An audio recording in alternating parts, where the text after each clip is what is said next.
నమస్తే TV triple nine news కి స్వాగతం. ఆంధ్రప్రదేశ్ విద్యుత్ కాంట్రాక్ట్ ఉద్యోగుల సంఘం ఏఈసీఏజీ 3045 రాష్ట్ర కమిటీ ఆధ్వర్యంలో AP SPDCL CGM Shri Chandrasekhar Rao గారిని మర్యాదపూర్వకంగా కలిశారు. సందర్భంగా నూతన సీజీఎంగా బాధ్యతలు స్వీకరించిన వారికి శుభాకాంక్షలు తెలుపుతూ రాష్ట్ర క్యాలెండర్ను అందజేశారు. అలాగే ఎస్పీడీసీఎల్ పరిధిలో కార్య నియామకాలు, కాంట్రాక్టు ఉద్యోగుల సర్వీస్ ఇన్సెంటివ్, ప్రతి నెల 1వ తేదీన జీతాల చెల్లింపు, ఈఎస్ఐ స్మార్ట్ కార్డులు, వాచ్మెన్ లేమి వల్ల ప్రమాదాలు, మృతి చెందిన కార్మికుల కుటుంబాలకు కార్య నియామకాలపై వినతి పత్రం సమర్పించారు. ఈ డిమాండ్లను సానుకూలంగా పరిష్కరించాలని సంఘ నాయకులు కోరారు. విద్యుత్ కార్మికులందరికీ హృదయపూర్వక నమస్కారం అండి. ఈరోజు గౌరవనీయులు సీజీఎం హెచ్ఆర్డీ గారిని ఏపీ ఎస్పీడీసీఎల్ తరఫున కలవడం జరిగింది.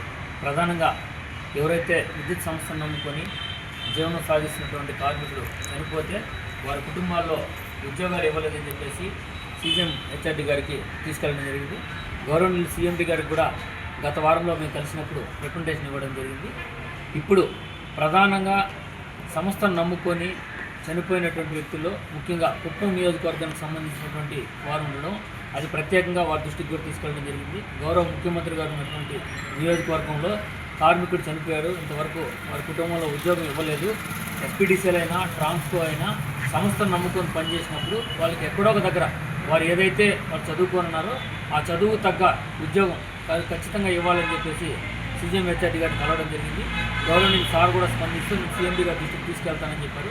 ప్రధానంగా వాచ్మెన్లు లేకుండా సబ్స్టేషన్లో వందల రూపాయలు, కోట్ల రూపాయలు వెచ్చించి సబ్స్టేషన్ నిర్మాణం చేసి అక్కడ వాచ్మెన్ లేకుండా పాములు, హార్ట్ స్ట్రోక్ కానీ ఏదైతే మనం నాణ్యమైనటువంటి కరెంట్ ఇవ్వాలనుకుంటున్నామో అక్కడ ఒక షిఫ్ట్ ఆపరేటర్ను మాత్రమే పెట్టి అతను ఏదైనా ప్రమాదం జరిగితే కనీసం అతను ఆదుకోవడానికి కూడా ఎవరు పక్కన లేకపోవడం, ప్రమాదాలు జరుగుతున్నాయని చెప్పి ప్రత్యేకంగా పదే సంవత్సరాలు వారి దృష్టికి తీసుకెళ్ళడం జరుగుతుంది. దాని మీద కొద్దిగా గట్టిగా స్పందించాలని చెప్పేసి కూడా మేము కోరడం జరిగింది. ఏదైతే సర్వీస్ ఇన్సెంటివ్ ఆల్రెడీ ట్రాన్స్కోలో ఇంప్లిమెంటేషన్ అయిపోయింది, డిస్కంలో ఇంకా కూడా సర్వీస్ ఇన్సెంటివ్ ఇవ్వలేదు. విద్యుత్ కార్మికులు సంవత్సరాల తరబడి ఇక్కడ విద్యుత్ సంస్థలో పనిచేసి 10 సంవత్సరాలు, 20 సంవత్సరాలు అని చెప్పేసి వాళ్ళకి ఇన్సెంటివ్ ఇచ్చి కూడా ఈరోజు వాళ్ళకి ఇన్సెంటివ్ ఇవ్వలేదు.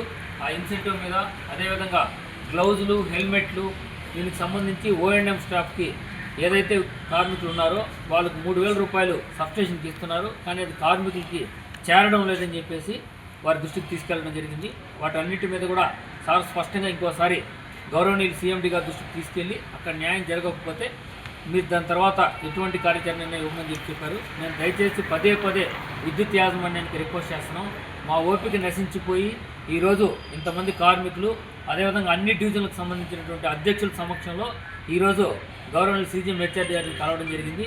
వారికి మాకు ఇంత సమయం కేటాయించినందుకు ప్రత్యేక ధన్యవాదాలు తెలియజేస్తున్నాం. దయచేసి వెంటనే సమస్య పరిష్కారానికి కృషి చేయాలని చెప్పేసి ఎస్పీడీసీఎల్ యాజమాన్యానికి, గౌరవ సీఎండీ గారికి, ఎందుకంటే సీఎండీ గారు వచ్చిన తర్వాత ఎస్పీడీసీఎల్ యాజమాన్యంలో చాలా మార్పులు వచ్చాయి. ఆ మార్పుల్లో భాగంగా ఎవరైతే చనిపోయిన కుటుంబాలు ఉన్నారో వాళ్ళకు కూడా న్యాయం చేయమని చెప్పేసి గౌరవ సీఎండీ గారిని కూడా కార్మికులందరి తరఫున వేడుకుంటున్నాం. Thank you. జై హింద్.